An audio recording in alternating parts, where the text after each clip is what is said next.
दशम स्कंद उत्तरार्ध का आरंभ।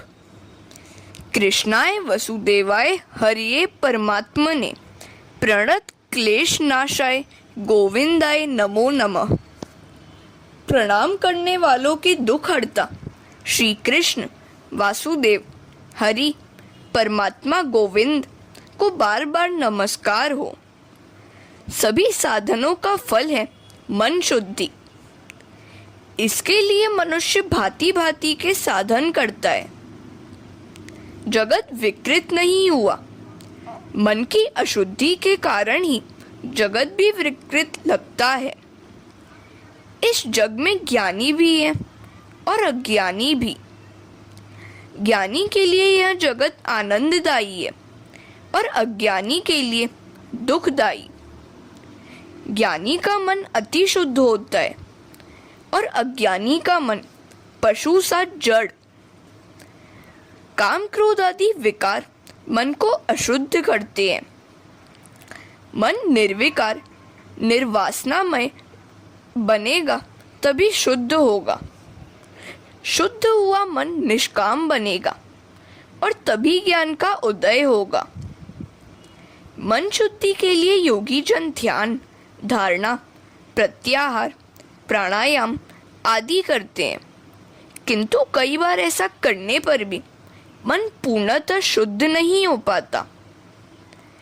जब श्री कृष्ण विरह से व्याकुल होकर कृष्ण दर्शन के लिए प्राण छटपटाने लगते हैं, तब मन शुद्ध होता है। विरह अग्नि में मन की मलिनता जल जाती है।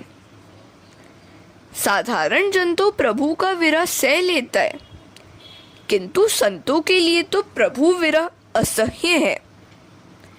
उनकी दर्शन आतुरता शरीर को जलाकर मन को तन्मय कर देती है। तब वे ईश्वर का अनुभव करते हैं। वैसे तो ईश्वर सर्वत्र है।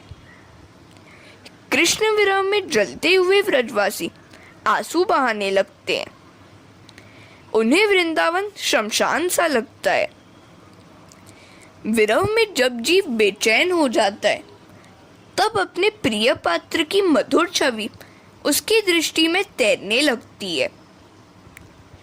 संयोग की अवस्था में तो वह प्रिय एक ही दिखाई देता है, जबकि विरह अवस्था में स्थान स्थान पर कई रूपों में वह दिखाई देता है। वियोगावस्था में जहाँ जहाँ दृष्टि जाती है, वहाँ वहाँ अपना प्रिय पात्र दृष्टिगोचर होता है। गोपी प्रेम की कथा उद्धव जी के प्रसंग के साथ समाप्त हुई। गोपियां प्रेम लक्षणा भक्ति की आचार्या हैं। संसार व्यवहार निभाते हुए भी किस प्रकार प्रभु भक्ति की जा सके, वह उन्होंने बतलाया है। भागवत में हर चरित्र के अंत में उसका रहस्य भी निर्दिष्ट है। कंस और कंस की रानियां, अस्थि और प्राप्ति की बातें हमने देख ली। नीति अनीति से किसी भी प्रकार के हथकंडे अपनाकर धन कमाने वाला व्यक्ति कंस है। जब से लोगों ने धन को ही सभी सुखों का आधार माना है और बैंक बैलेंस की चिंता में खोए से रहने लगे हैं, तभी से पाप बढ़ता ही जा रहा है। कंस बढ़ते ही जा रहे हैं। पैसा चाहे कोई सुख दे सकता है, किंतु शांति नहीं दे सकता। दशम स्कंद के उत्तरार्ध में 50वें अध्याय में जरासंध के आक्रमण की कथा है। हरे कृष्णा। जरासंध से युद्ध और द्वारिकापुरी का निर्माण। जब तुम 50 वर्ष के हो जाओगे, जरासंध रूपी काल तुम्हारी मथुरा नगरी रूपी शरीर पर आक्रमण करेगा। जरासंध वृद्धावस्था है। हमारी उत्तरावस्था ही जरासंध है, जो शरीर के कई अंगों पर धावा बोल देती है। 50 वर्ष पूरे होने पर जरासंध आता है। जीवन का पूर्वार्ध समाप्त हुआ और अब उत्तरार्ध आया है। वृद्धावस्था शुरू हो रही है। जरासंध के आने पर मथुरा का गढ़ टूटने लगता है।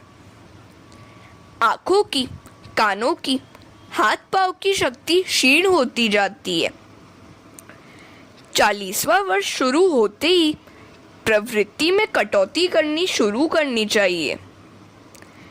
प्रभु की सेवा का समय बढ़ाते जाना चाहिए।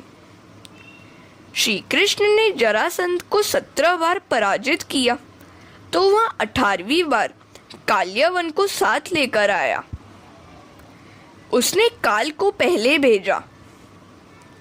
जब जरासंध रूपी वृद्धावस्था अपने साथ काल्यवन रूपी काल को भी ले आता है तब बचना आसान नहीं है। जरासंध और काल्यवन एक साथ आ धमके तो श्री कृष्ण को मथुरा छोड़कर द्वारिका जाना पड़ा। द्वारिका अर्थात ब्रह्म विद्या। द्वारिका रूपी ब्रह्मधस्या सा ब्रह्म विद्या, अर्थात श्री कृष्ण ने ब्रह्म विद्या का आश्रय लिया। मथुरा रूपी मानव काया छोड़कर ब्रह्म विद्या का आश्रय भगवान को भी लेना पड़ा। जब वृद्धावस्था अपने साथ काल को भी ले आए तो द्वारिका रूपी ब्रह्म विद्या का आश्रय लो। ब्रह्म विद्या रूपी द्वारिका के द्वार काल और जरासंध के लिए खुल नहीं सकते, अर्थात ब्रह्मनिष्ठ को काम भोग, काल या वृद्धावस्था सता नहीं सकते। वृद्धावस्था में बूढ़ा 17 बार बीमार होकर बच जाता है, किंतु 18वीं बार तो काल उसे नहीं छोड़ता। जरासंध का त्रास अर्थात जन्म मृत्यु का त्रास। जन्म लिया है तो जरा और मृत्यु की व्यवस्था सहनी ही पड़ेगी। नरक क्या है? शंकर स्वामी कहते हैं यह शरीर ही नरकवास है। जन्म धारण करना ही नरकवास है। किसी भी समय गर्भवास न करना पड़े ऐसा प्रयत्न करो। भगवान की प्रेरणा के कारण कुछ महापुरुष भगवान के कार्यों के लिए जन्म लेते हैं, वह तो उत्तम है, किंतु वासना के बंधनों के कारण जन्म लेना नरकवास ही है। हरे कृष्णा। जरासंध और काल्यवन के धक्के खाते हुए मथुरा रूपी शरीर छोड़ने की अपेक्षा समझ बूझकर शरीर छोड़ना अधिक अच्छा है। प्रवृत्ति हमें छोड़ दे, इससे पहले ही हम उसे क्यों न छोड़ दें। अपने पति कंस की मृत्यु हो गई तो अस्थि और प्राप्ति अपने पिता जरासंध के घर आ गई। जरासंध ने कंस हत्या की सारी बात जानी तो उसने मथुरा पर आक्रमण किया। उसके 17 आक्रमण श्री कृष्ण और बलराम ने मार हटाए। जब वह 18वीं बार लड़ने के लिए आया और अपने साथ काल्यवन को भी ले आया तो कृष्ण ने मथुरा त्याग का निश्चय किया। अब तो मैं अनर्थ देश, वर्तमान ओखा प्रदेश में समुद्र किनारे शांति से रहूंगा। भगवान ने विश्वकर्मा को द्वारिका नगरी के निर्माण का आदेश दिया। बड़े बड़े भव्य राज्य प्रसादों का निर्माण किया गया। कहते हैं कि ये महल इतने विशाल थे कि लोगों को द्वार ढूंढने पड़ते थे। द्वार कहाँ है ऐसा बार बार पूछा जाने के कारण ही इस नगरी का नाम द्वारिका पड़ा। का अर्थात ब्रह्म। उपनिषद के अनुसार क अक्षर ब्रह्म सूचक है। जहाँ प्रत्येक द्वार पर परमात्मा का वास है वह नगरी ही द्वारिका है। जिस शरीर रूपी नगरी के इंद्रियों रूपी द्वारों पर परमात्मा को स्थान दोगे तो जरासंध और काल्यवन तुम्हें सता नहीं सकेंगे। द्वारिका में ये दोनों घुस नहीं सकते। प्रत्येक इंद्रिय से भक्ति करने वाला जीव काल्यवन पर विजय पाता है। यदि जरासंध तुम्हारा पीछा कर रहा है तो प्रवर्षण पर निवास करो। प्रवर्षण पर्वत अर्थात जहाँ ज्ञान और भक्ति की मूसलाधार वर्षा हो रही है, वह स्थान। जहाँ कथा श्रवण का लाभ मिले, भक्ति रस की धारा बहती रहे, वहां जाओ। 51वें वर्ष में प्रवर्षण पर्वत पर निवास करो। वहां जरासंध सता नहीं पाएगा। श्री कृष्ण भी जरासंध के त्रास से छूटने के लिए प्रवर्षण पर्वत पर चले गए थे। 51-52 वर्ष की वय होते ही गृहस्थाश्रम के लिए तुम पात्र नहीं रहते। तुमने वन में प्रवेश पा लिया, अर्थात घर की आसक्ति अब छोड़नी है। विलासी लोगों के बीच में रहकर विरक्त जीवन जीना आसान नहीं है। जहाँ भक्ति और ज्ञान की सतत वर्षा हो रही हो, वैसी पवित्र भूमि में बसकर ही तुम जरासंध से पीछा छुड़ा पाओगे। भोग भूमि में भक्ति ठीक से नहीं हो पाएगी। शहर को छोड़कर गया सी पवित्र नदी के किनारे बसकर भक्ति करो। आज नगरों में बड़ी भीड़ हो गई है। पगड़ी ब्राह्मणों के मस्तक से उड़कर मकानों के ऊपर बैठ गई है। यदि ये बूढ़े लोग शहर छोड़कर नदियों के किनारे जा बसे तो शहर में भीड़ कुछ कम होगी और वे लोग वहां भक्ति भी अच्छी तरह कर पाएंगे। जन्म मृत्यु की व्यथा ही तो जरासंध है। संकल्प करो कि अब मुझे न तो पुरुष बनना है और न तो स्त्री। मुझे पुनर्जन्म ही नहीं लेना है। हरे कृष्णा। जरासंध रूपी जन्म, जरा, मृत्यु के त्रास से छूटने के लिए प्रतिदिन 21,000 जप नियमित करते रहो। जप के बिना पाप और वासना छूट नहीं पाएंगे। कथा श्रवण पाप को जलाकर मार्गदर्शन देता है। कथा सुनकर जप का, भगवान की भक्ति करने का, सत्कर्म करने का संकल्प करो। कथा श्रवण करने से भगवान से संबंध जुड़ जाएगा। सो ब्रह्मचर्य पालन का, ध्यान जप का, सेवा स्मरण का व्रत लो। एक बनिया कथा श्रवण करने जाता था। कथाकार महाराज ने उससे कहा, तुम कथा तो सुनते हो, सो कुछ अच्छा सा संकल्प करो। सत्य बोलने का संकल्प करो। तो बनिए ने कहा कि वह तो व्यापारी है, सत्य ही बोलेगा तो सारा कारोबार ही चौपट हो जाएगा। इस पर महाराज ने कहा कि किसी की निंदा न करने का व्रत लो। बनिया कहने लगा, महाराज, जब तक रात को मैं 2-3 घंटे बातों में न गुजारूं, मुझे नींद ही नहीं आती। सो मैं यह व्रत भी नहीं ले सकता। महाराज, मैं संकल्प करता हूँ कि रोज सुबह अपने सामने रहने वाले कुमार का मुंह देख लूंगा। देखा इस बनिए का संकल्प। वह हर सुबह कुमार का मुंह देख लेता था। एक दिन सुबह वह कुम्हार कुछ जल्दी उठकर गांव के बाहर मिट्टी लेने चला गया तो बनिया उसका मुंह न देख पाया। वह बनिया अपना नियम निभाने के लिए उस कुम्हार को ढूंढने निकला। अब भाग्य की बात तो देखे कि उस दिन कुम्हार मिट्टी खोद रहा था तो सोने से भरा हुआ एक घड़ा उसके हाथ लग गया। वह उस घड़े को निकाल रहा था कि उसी समय वह बनिया आ पहुंचा। बनिए ने कुम्हार का मुंह देखकर कहा, चलो मैंने देख लिया।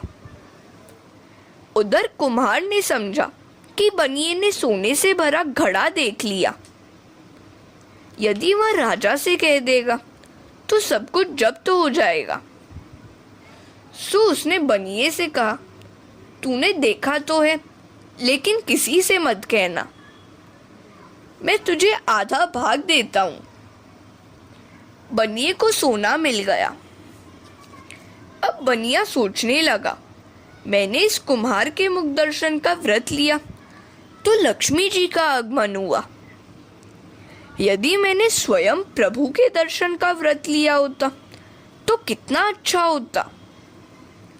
ऐसे क्षुल्लक और मजाकिया संकल्प से ऐसा लाभ हुआ, तो शुभ संकल्प लिया होता तो कितना अच्छा होता।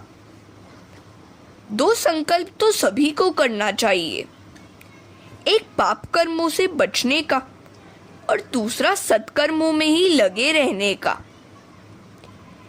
21,000 जप करने को इसलिए कहा गया है कि मनुष्य सामान्यतः दिन में 21,600 बार सांस लेता है, अर्थात प्रत्येक श्वासोच्छ्वास के साथ भगवान का नाम जपते रहना है। ऐसा होने पर ही जरासंध के त्रास से बच पाओगे। हरे कृष्णा। काल्यवन एवं मुचकुंद की कथा। काल्यवन का नाश तो करना था, किंतु श्री कृष्ण उसे स्वयं मार नहीं सकते थे। काल्यवन को ब्रह्मा जी ने वर दिया था कि यदुवंश का कोई भी व्यक्ति उसे मार नहीं पाएगा।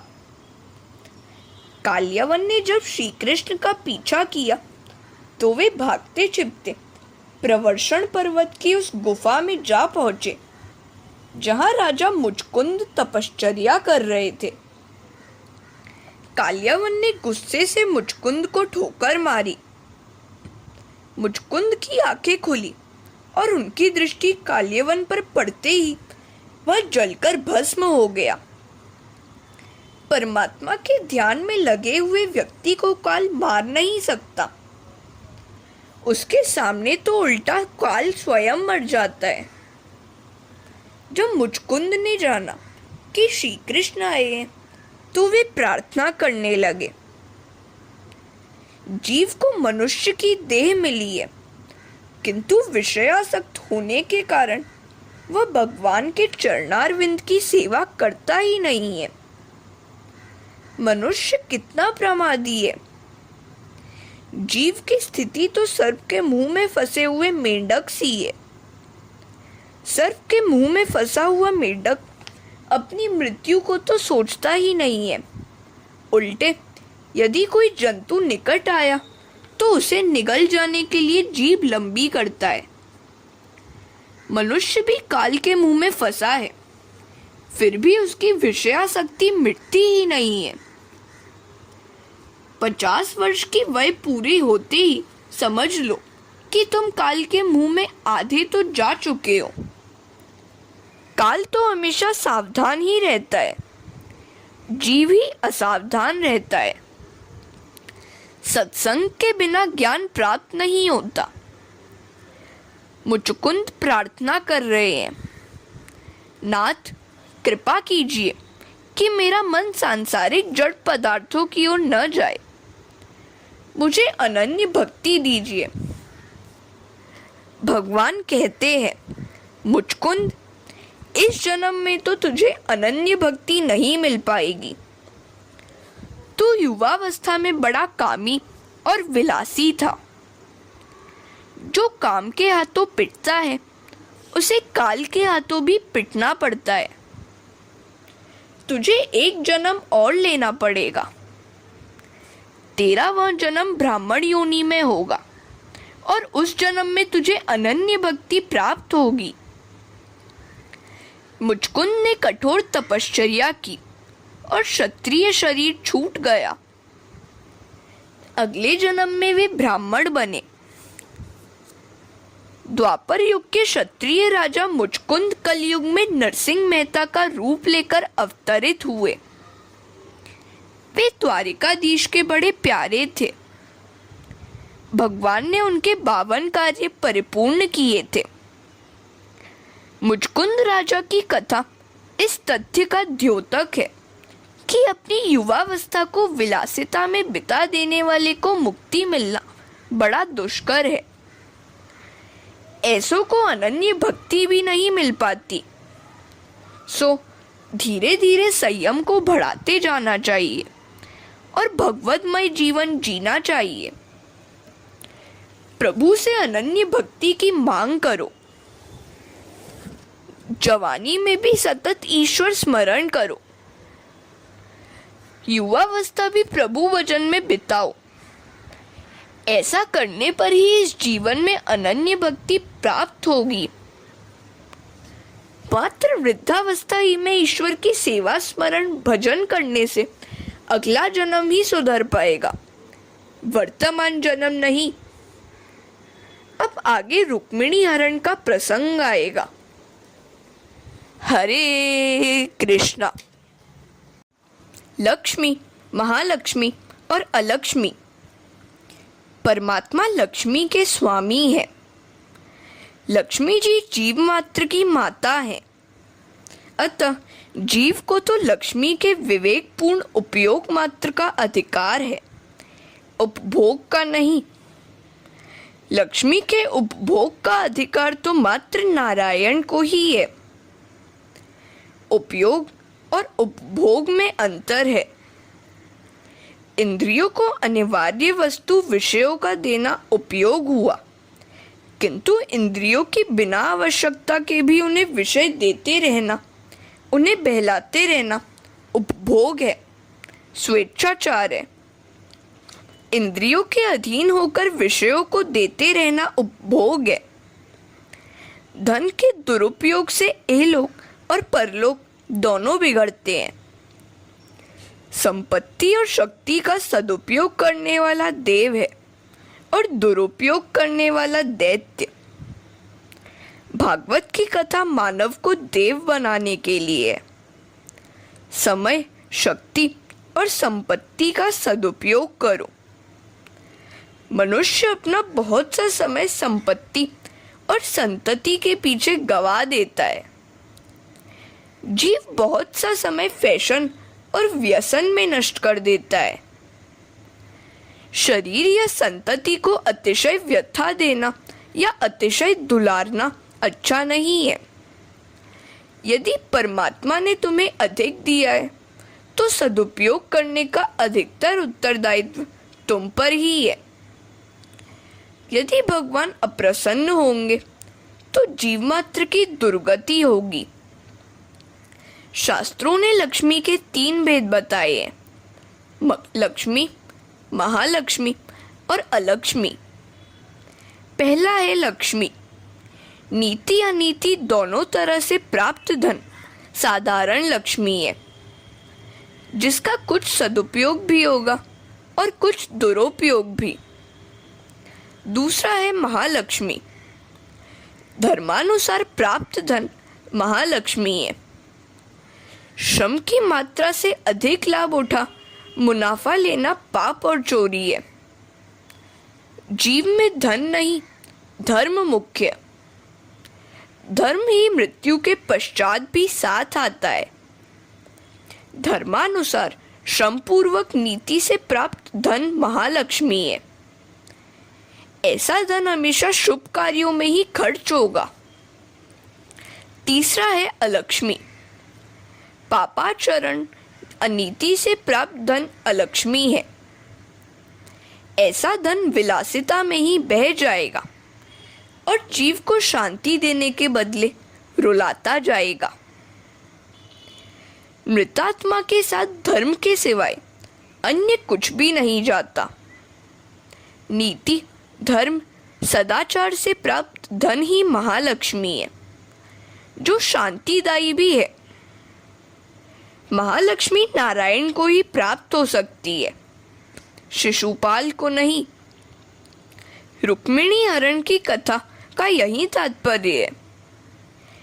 रुक्मिणी महालक्ष्मी ही है, जो शिशुपाल को नहीं, नारायण को ही वरण करती है। शिशु के लालन पालन में जिसका धन और समय लगा रहता है, वह कामी पुरुष ही शिशुपाल है।